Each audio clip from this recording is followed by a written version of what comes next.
BJP Sangareddy జిల్లా party కార్యాలయంలో BJP Sangareddy జిల్లా అధ్యక్షురాలు గోదావరి అంజిరెడ్డి విలేకరుల సమావేశం నిర్వహించారు.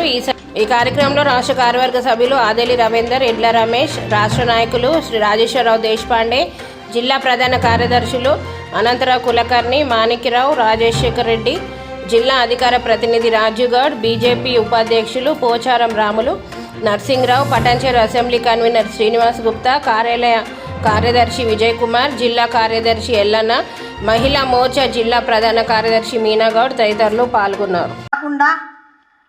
నిన్న ఏదైతే తెలంగాణ రాష్ట్ర ఛార్జ్షీటు మరి మా రాష్ట్ర అధ్యక్షుడు కిషన్ రెడ్డి గారు మరి ప్రజల ముందు పెట్టిరో, అదేవిధంగా సంగారెడ్డి జిల్లా పార్టీ తరఫు నుండి మేము ఈరోజు సంగారెడ్డి జిల్లా ఆఫీస్లో మేము సంగారెడ్డి జిల్లాకు సంబంధించినటువంటి ఛార్జ్షీట్ కూడా మేము ముందు పెట్టబోతా ఉన్నాం. 2023 అసెంబ్లీ ఎన్నికలలో కాంగ్రెస్ పార్టీ నియోజకవర్గాల వారీగా ఇచ్చినటువంటి హామీలు 6 గ్యారంటీలు, 420 హామీలు కాకుండా ఈరోజు సంగారెడ్డి జిల్లాకు సంబంధించిన సంగమేశ్వర, బసవేశ్వర ప్రాజెక్టుల ద్వారా సాగునీరు అందిస్తామని కాంగ్రెస్ హామీ ఇచ్చింది. మరి అది ఎక్కడ పోయింది, ఏమైంది? ఇప్పటి వరకు కూడా ఈ పథకాలకు బీఆర్ఎస్ హయాంలో ఉన్నప్పుడు 4,500 కోట్ల అంచనాలతో శంకుస్థాపన జరిగితే టెండర్లు ఖరారైన పనులు ప్రారంభం కాలేదు. సంగమేశ్వర ఎత్తిపోతకల పథకంలో జైరాబాదు, అందాలు, సంగారెడ్డి ప్రాంతాలకు సింగూరు ప్రాజెక్టు నుంచి 12 టీఎంసీల ఎత్తిపోయాలని ప్రణాళిక. 3 నియోజకవర్గాలలో 12 మండలాల పరిధిలోని 240 గ్రామాల పరిధిలోని 2,19,000 ఎకరాలకు సాగునీరు అందించాలని లక్ష్యం. బసవేశ్వర ఎత్తిపోతల పథకానికి మంజీరా నది నుంచి 8 టీఎంసీలు నీటిని ఎత్తిపోసేలా పథకానికి రూపకల్పన చేశారు. ఈ పథకం ద్వారా నారాయణఖేడ్, అందోల్ నియోజకవర్గాల్లోని 8 మండలాలలో 166 గ్రామాల పరిధిలోని 1,77,000 ఎకరాలను నీరు అందించాలని రూపొందించారు. బీఆర్ఎస్ హయాంలో భూసేకరణ జరిగింది, కానీ పనులు ప్రారంభం కాలేదు.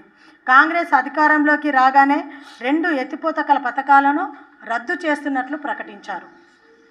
కానీ వారం రోజుల క్రితం నీటిపారుదల శాఖ మంత్రి మరి ఉత్తమ్ కుమార్ రెడ్డి గారు మాట్లాడుతూ సంగమేశ్వర, బసవేశ్వర ప్రాజెక్టులను తిరిగి చేపట్టనున్నట్లు ప్రకటించారు. కానీ ఇప్పటి వరకు ఎక్కడా కూడా పనులు ప్రారంభం కాలేదు. ఆ విధంగా చూసుకుంటే నారాయణఖేడ్ ఎలక్షన్స్ అప్పుడు నారాయణఖేడ్లో నియోజకవర్గాన్ని దత్తత తీసుకొని నారాయణఖేడ్ నియోజకవర్గాన్ని నేను దత్తత తీసుకుంటాను, దీనికి డోకా ఉండదని రేవంత్ రెడ్డి గారు సభా సాక్షిగా చెప్పినటువంటి సందర్భం విలేకరులందరికీ కూడా తెలిసినటువంటి విషయమే.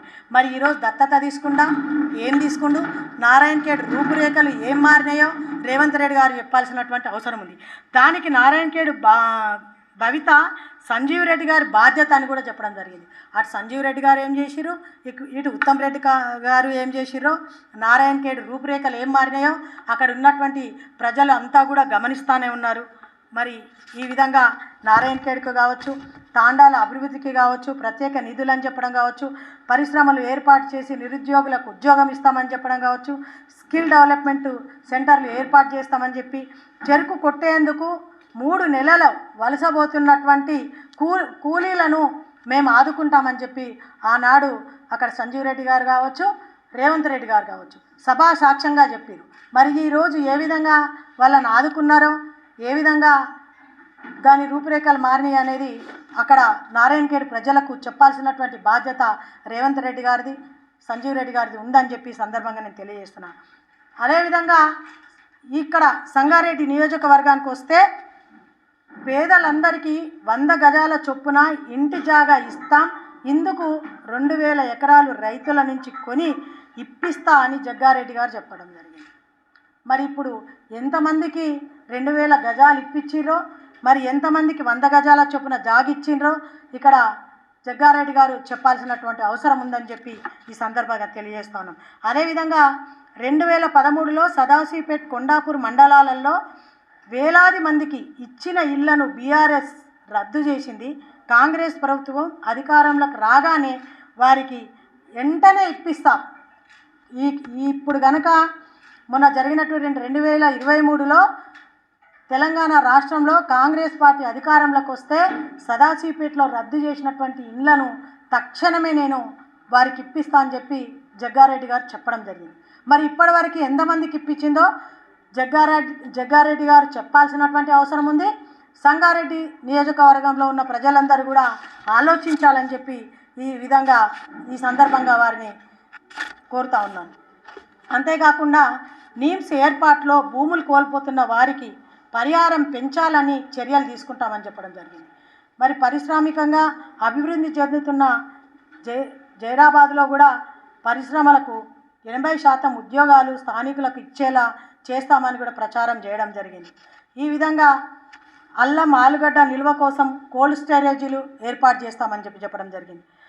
అదేవిధంగా ఇది జైరాబాద్లో అయితే ఆందోళన నియోజకవర్గంగా అధ్వానంగా ఉన్న రోడ్ల మరమ్మతులు నిర్మాణం చేస్తామని, నిధులు తెస్తామని దామోదర్ రాజనరసింహ మరి అనేక సభలలో వారికి ఆందోళన కాన్స్టిట్యున్సీ ప్రజలకు చెప్పి మరి విద్యాపరంగా కూడా పలు కాలేజీలను కూడా ఏర్పాటు చేస్తామని చెప్పడం జరిగింది. ఈ జరిగినటువంటి సంవత్సరంలో ఎన్ని రోడ్లు మరమ్మతు చేసిర్రు, ఎన్ని రోడ్లు మరి ఈరోజు సుందరీకరణంగా మారినాయో, ఎన్ని మండలాలలో కాలేజీలు ఏర్పాటు చేసిర్రో అక్కడ దామోదర్ రాజనరసింహ గారు ఆందోళన ప్రజలకు సమాధానం చెప్పాల్సినటువంటి అవసరం ఉంది. అదేవిధంగా రేవంత్ రెడ్డి గారు కూడా దీనికి సమాధానం చెప్పాలని చెప్పి ఈ సందర్భంగా కోరుతా ఉన్నాం. ఇట్లా చెప్పుకుంటా పోతే సంగారెడ్డి జిల్లాలో తెలంగాణ రాష్ట్రంలో అన్ని జిల్లాలలో కూడా ఇదే పరిస్థితి. ఏ జిల్లాలో కూడా ఈరోజు ఇచ్చినటువంటి 6 గ్యారంటీలు ఎక్కడ అమలు కాలేదు. మహిళలకు పింఛన్లు ఇవ్వలేదు, యువతకు ఉద్యోగాలు ఇవ్వలేదు, రైతులకు రుణమాఫీ చేయలేదు, రైతులకు 15,000 రూపాయలు ఇవ్వలేదు. ఇవి ఏవి కూడా చేయకుండా ఈరోజు కాంగ్రెస్ పార్టీ మరి సంవత్సరం అయిపోయిన సందర్భంగా మేము అనేక విధాలుగా మరి అభివృద్ధి చేసినాం కాబట్టి తెలంగాణ రాష్ట్ర ప్రజలందరూ మమ్మల్ని మెచ్చుకుంటున్నారు.